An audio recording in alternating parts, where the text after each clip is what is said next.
জম্মু কাশ্মীরের মাতা বৈষ্ণো দেবী মেডিকেল কলেজে এবারে মুসলিম ছাত্র নিয়োগ নিয়ে একটি বড় ইস্যু হয়ে দাঁড়িয়েছে।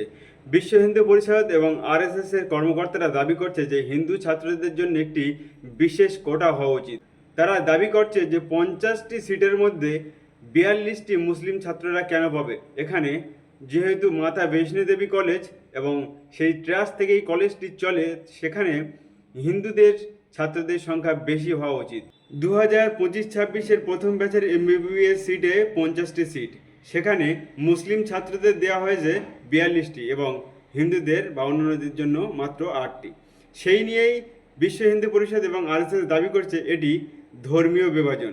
এখানে যেহেতু মাতা বৈষ্ণো দেবী মেডিকেল কলেজ মন্দিরের টাকায় চলে, সেজন্য হিন্দুদের এখানে সিট বেশি হওয়া উচিত বা হিন্দুদের কোটা ও সুযোগ সুবিধা এখানে বেশি থাকা উচিত।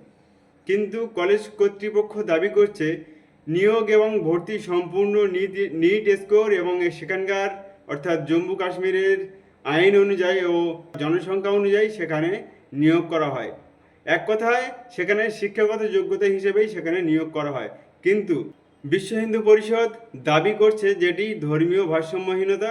তারা সেখানকার গভর্নর মনোজ সিংহের কাছে হস্তক্ষেপ করবে এই বিষয়টি নিয়ে। এখানে বর্তমানে শিক্ষা কেন্দ্রগুলিতেও ধর্মীয় বিভাজন সৃষ্টি করার জন্য একের পর এক পরিকল্পনা তৈরি হচ্ছে।